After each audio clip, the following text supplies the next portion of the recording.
Hey folks, here we are, your Canadian Info Wrangler, back at you again. One more week through the power of the interwebs. And I'm trying something a little different this week, so bear with me. I'm trying to distance myself from using Windows all the time. And to that end, I've found what appears to be a really good open source video editor that I'm currently using in Linux Mint. Cinnamon Desktop, of course. And it's different. There's a little bit of a learning curve. It's very similar to Pinnacle Studio 26, which is what I'm used to. That's the one I paid for in Windows, but unfortunately Pinnacle Studio is not cross-platform. It's only available for Windows. It might be available for Mac, I'm not sure, but it's definitely not available for Linux. Probably has something to do with anti-theft, because with Linux there's I don't know them, but apparently there's ways that Linux gets around security features, or security features don't work well with Linux, or something like that. Not that it gets around them, because it doesn't get around them. If it got around them, it would be able to provide the software to me for free, but it doesn't do that. The software simply isn't available to me at all. So, I've had to find alternatives, and I'm currently using one called OpenShot, and it seems really good so far. The only trouble I'm having with it is my transitions. You know how when I go from one video cut to another, or from picture to picture, you see the screen kind of wipe to the right, like turning a page? Well, I'm not quite getting that figured out here in OpenShot. Apparently, the way you do it is different than the way you do it in Pinnacle Studio, and I haven't quite got the hang of it yet. So I think for this week, I'm going to leave my pictures without transitions and go with that. So I'm going to give you that for the moment, and then I'm going to talk to you about the first church we're going to come to. Okay, so we're trying this again. I'm distancing myself from the microphone because I noticed there was a lot of distortion in that first audio clip. So I'm going to try to nail that down and reduce it for you. I'm not sure if it's the gain on the microphone is set too high, or if it's just because I'm too close. Because in Windows, I have to be that close to the microphone. I have to have my mouth touching it in order for it to pick up my voice properly. But perhaps in Linux, the Yeti mic that I'm using works better. I don't know. Anyway, we're coming up to the first church on our list, which is going to be Wesley United Church. And I'm leaning back now, and I'm watching my bars to see that they stay in the green, not going into the red. I'm going to play with the gain a little bit to try and change that as well. It doesn't seem to be making a difference. Maybe the volume? I don't know. Yeah, I don't know this stuff. But anyway, here we are at Wesley United Church. Founded in 1890, Wesley Methodist Church was established by Reverend Joshua Dyke, an English-born minister who later served as mayor of Fort William, 1902 to 1903. The church later joined the United Church of Canada and became known simply as Wesley United Church. Wesley United established a memorial hall to honor members and adherents who died in World Wars I and II, with the inscription dedicating it to the glory of God and in memory of those members whose names appear in the Book of Remembrance. A war memorial organ stands within the church as a tribute to those who labored for peace and justice, including those lost in World Wars I, II, and the Korean conflict. Inside the church is also a First World War honor roll plaque listing the many members who were casualties or survivors of the conflict. That's pretty cool.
Alrighty, I think I've found the point with the microphone where I can be here comfortably and it's not gonna blast your TV speakers. Anyway, the next church that we're coming up to is currently it is called Transformation Church. It's on the corner of Pruden and McMurray Streets. And yeah, it was a church. It was a different church for a long time. Denominational roots are, well, the Transformation Church is affiliated with the Wesleyan Church of Canada, a Protestant denomination rooted in Wesleyan holiness tradition. Mission and values. The church's guiding mission is to make passionate disciples of Jesus that will have a significant and lasting impact on the city of Thunder Bay and beyond.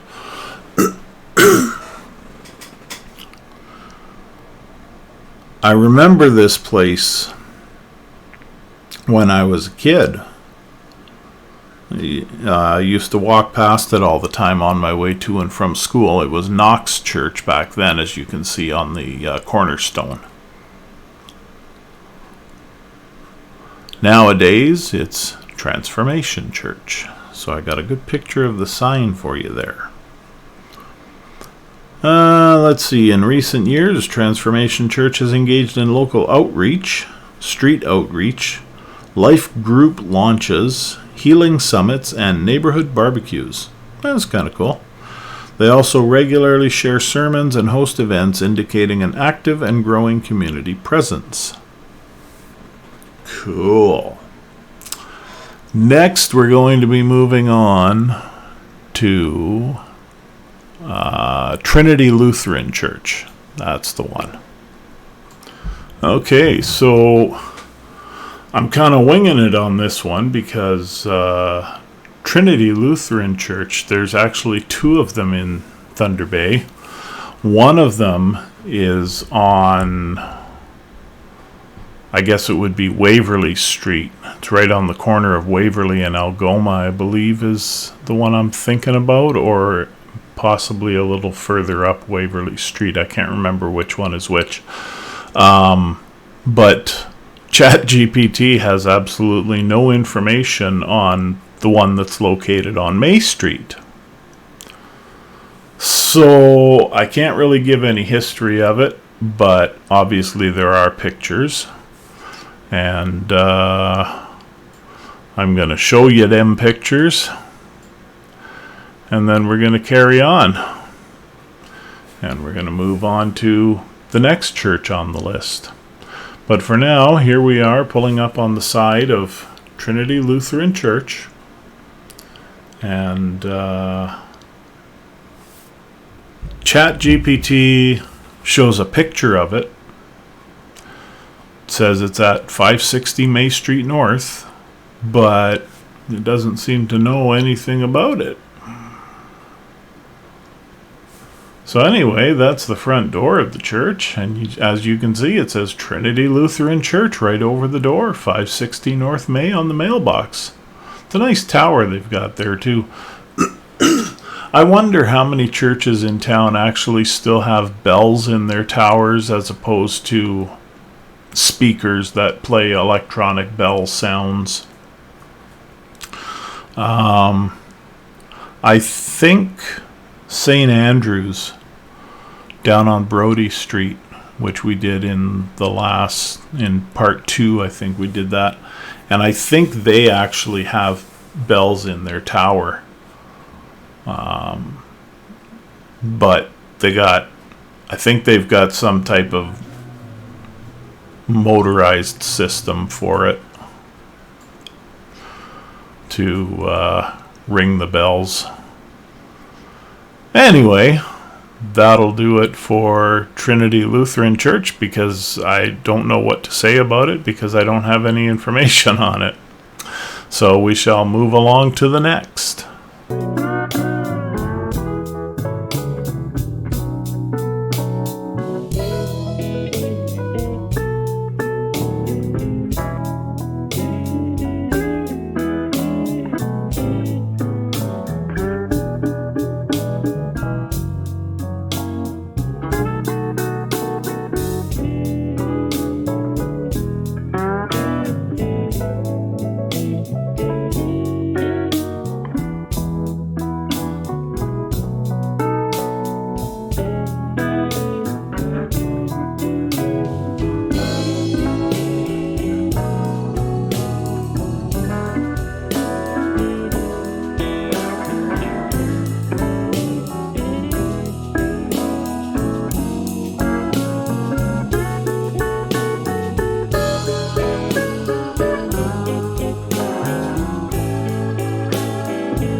I was actually going to check out I'm not sure how to pronounce it exactly, but it looks like Gurdwara, which is a Sikh temple on Spring Street.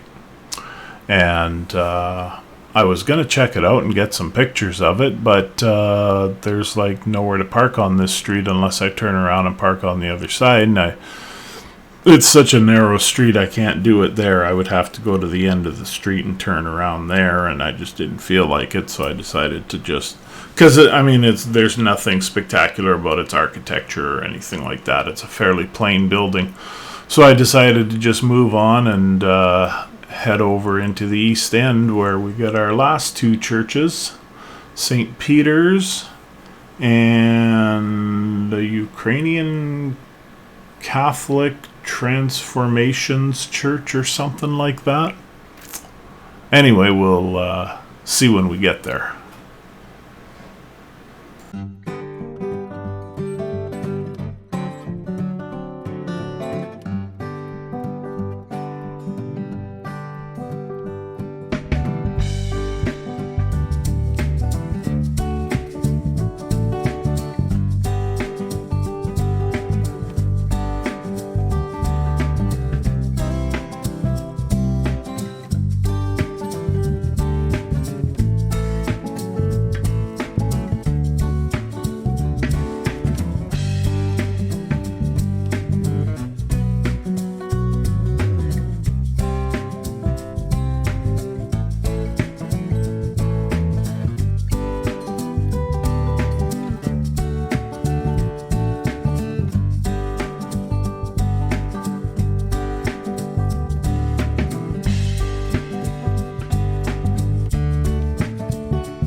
Okay, so here we are. This is St. Peter's Roman Catholic Church.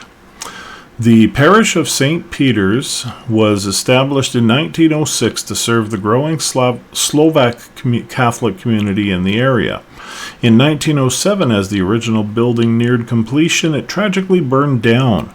The congregation quickly mobilized and rebuilt the church, this time in a Romanesque revival style. The new church, standing today, was completed and opened in 1911 under the design of architect H.R. Halton. And as you can see from these pictures, it's a pretty statuesque church. It's got some nice architectural designs to it. There's some nice stained glass windows there on the side of the building. And then we move on to this one here. I don't remember the name, but the sign is coming up in the next picture, so I'll get it there.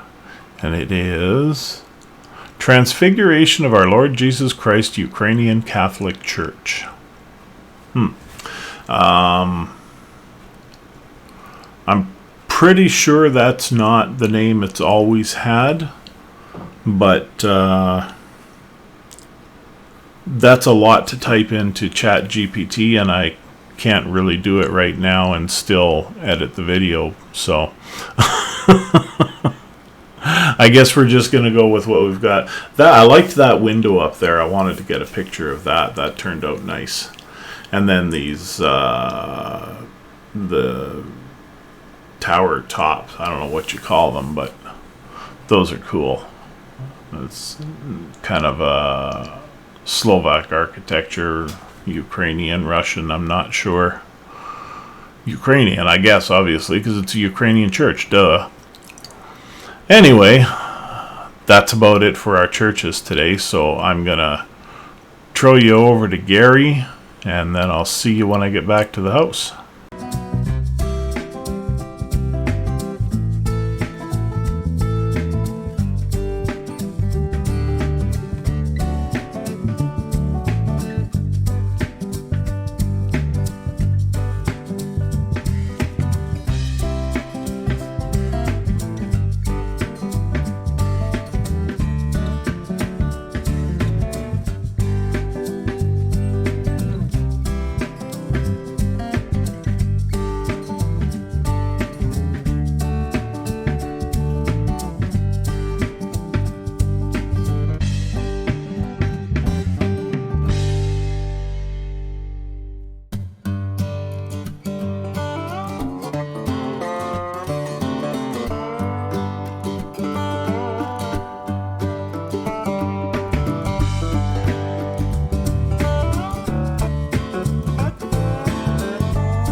Hey folks, here I am back at the house. My bars are pushing a little high from green into yellow on the audio input here, so I'm trying. Oh, that chair is going to be heard. I'm trying not to speak too loudly. That cough was loud. I don't know how far away I need to put the mic. I mean, if I put it much farther away, it's going to sound like I'm talking from the trunk of my car. Anyway, here we are back at home, another week over, and I think next week we're going to get some more churches, and then perhaps the week after that I might do part 2 of the Friendship Gardens Revisited. So until then, look at this, you can actually see my whole face. Look at that. Not that you'd want to, but you could if you wanted to. You can see it. You don't have to turn away from the screen. Anyway, that's going to be it for another video. But so far I'm liking this editor. I just have to get used to it. I got to get used to what it can do and maybe what it can't do. I don't know. So for now, God's willing, Daffy Duck willing, we'll see y'all in the next video. Ciao for now.